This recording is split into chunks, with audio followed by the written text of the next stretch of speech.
Bandang alas 3 ng hapon ng November 20, 2025, isang 12-wheeler truck ang bumabaybay sa kalsadang ito sa barangay Ugong, Valenzuela City.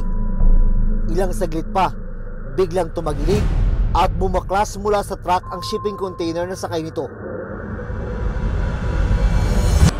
Sa gilid ng truck, makikita ang isang motorsiklo na may sakay na 3 pasahero kabilang ang isang bata. Sa pagbagsak ng shipping container,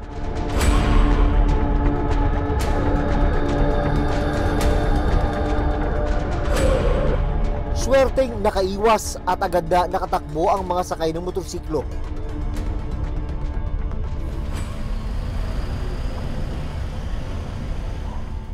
Natuntun ng reporter's notebook ang driver ng motorsiklo, si Marlon Caballero.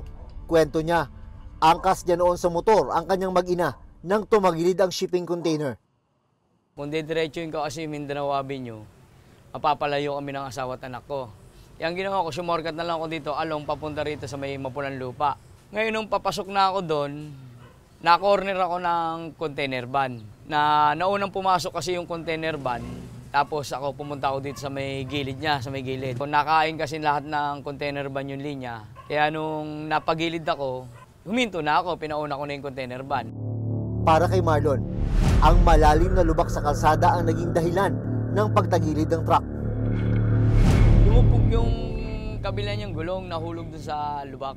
Mabanti ulit yung truck, gumalaw, dumire-diretso na ng ganyan. Kaya sabi ko, mahal, takbo. Kaya ang inisip ko agad, itinumba ko na yung motor para makatalon yung asawa ko kasi mataas to eh.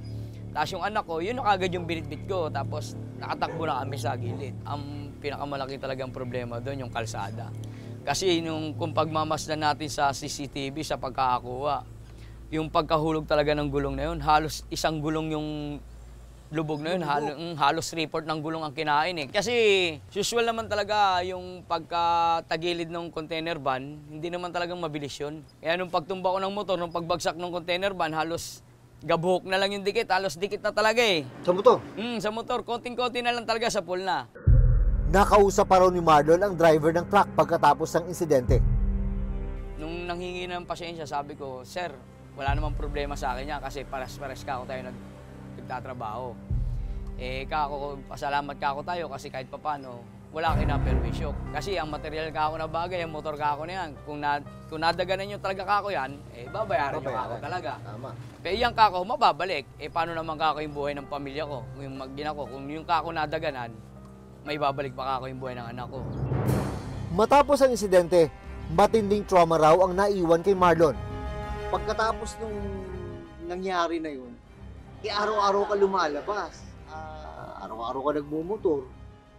Ano yung nararamdaman mo pag nasa kalsada ka na naman? Pag nakakita talaga ako ng truck, kahit container van ngayon, halos ayaw ko nang dumikit. Pag tumatakbo sila, akala mo lagi nasa isip mo na babagsak na eh. Hanggang pag uwi po dito sa bahay, naninervous ako, wala. Nanginginig yung mga buong katawan ko. Sa kinabukasan, sunod na araw, halos ilang araw po akong hindi nakapasok kasi naisip po pa ngayon yung nangyari po sa amin. 10 araw na yung lumipas. Grabe pa rin yung napaka-emosyonal mo pa rin hanggang ngayon. Kasi po, hindi po talaga nakawala sa isip ko eh. Yung bata, kumusta? Ano po, naano din siya, pero mas, kung kami dahil mo tatanungin, mas ako ang nasa takot. Siya po wala lang, parang naano lang siya, parang baliwala lang sa anak ko. Kasi nga di naman niya talaga tinanong ko siya, Nak, natakot ka? Hindi mama, sa'yo nga ako natakot kasi iyak ka ng iyak eh. Malaki pa rin ang pasasalamat ni Marlon na nakaligtas sa bingit ng kamatayan ng kanyang pamilya.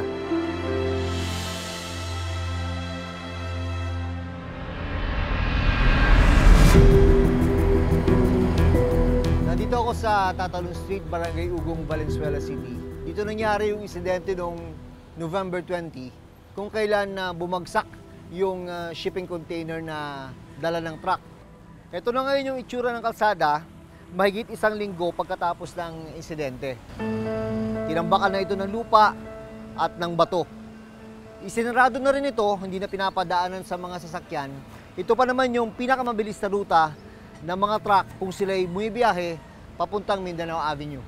Bago nangyari yung insidente noong November 20, sabi ng mga taga rito, marami na rin silang nakitang mga truck na nabalaho dito sa napakalaking lubak ng kalsada. Ito, nakatakip na ito ng tinambakan na ito ng bato at lupa, pero makikita pa rin talaga kung gaano kalalim. Nakausap ko ang may-ari ng isang tindahan na nasa kanto lang ng kalsada. Nakita ko may nakabagsak na, tas muntik nang matamaan yung kasamang anak at saka asawa. Narinig mong kalabog? Oh, malakas Lakas! yung ano. Kaya nagsigawan kami. Ninervyos na ako nung time na yun kasi biglang bumagsak. Sabi ni Yoli, hindi ito ang unang pagkakataon na may nabalahaw at na-aksidenteng truck dahil sa malalim na lubak sa kalsada.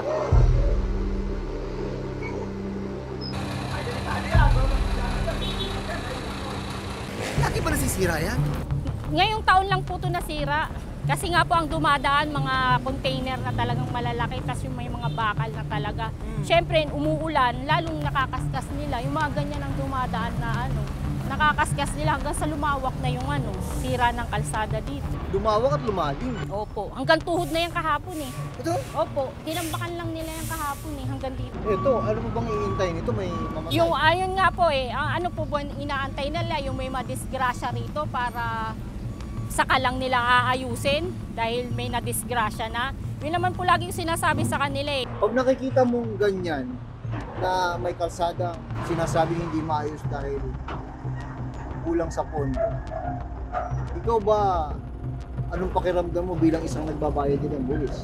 Ang tanong ko din, asa na yung budget? Asa na yung pondo na sinasabi niya? Pinuntahan din namin ang tanggapan ng Barangay Ugong na nakakasakop sa lugar. At isa rin sa mga nagresponde sa insidente. Ang naabutan na namin doon, nakabagsak na talaga sa kalsada. Doon mismo doon sa malapit kung saan may malalim na lubak. Tinanong din namin kung gaano nakatagal na sira ang kalsada at kung bakit hindi ito naaayos. Matagal na eh. Siyempre ma'am, sa araw-araw na dinadaanan ng mga natin, mga truck, mga sasakyan. Sa bigat ng mga dala nila, lulubog at lulubog talaga ang kalsada eh. Masisira eh. Mayroon na siguro project yan na hindi lang namin alam kung kung gagawin talaga ng natin. Lungsod. Para kunin ang palig ng truck driver, hinanap at pinuntahan ng Reporter's Notebook ang address ng trucking company. Pero nang marating namin ang address sa May Kawayan, Bulacan, wala ang opisina ng trucking company sa nasabing address. Sumunod naman naming pinuntahan ang barangay para kumpirmahin ang address ng kumpanya. Pero ayon sa barangay, ang pagkakaalam ko po, ang laman po ng third floor ng building na yon nung hinahanap nyo is gym lang po. So wala po kaming nabalitaan na may trackings po sa loob nitong building na ito. nalagay man sa alanganin ang buhay ng pamilya ni Marlon. Sa huli, napagdesisyon na nilang hindi na magsampa ng reklamo laban sa driver. Pero may panawagan sila sa pamahalaan. Kailangan pa may magbuhis ng buhay para may ayos lang yung kalsada. Siguro naman kahit pa paano may pondo naman yata ang gobyerno sa kalsada, di ba? Para rin naman sa safety ng mga motorista. Pwede natin sisihin ng truck. Kasi aksidente, truck ang nakadagan. Pero ang cause talaga ang kauna-unang may problema ang kalsada eh. Siguro hintayin nila talagang may matay dyan sa daanan na yun bago sila talaga aalerto, mag-aasikaso. Sana po gawa ng aksyon agad. Huwag na po sanang hintayin pa na may mangyari pa po or na tao po dun sa ganung pangyayari.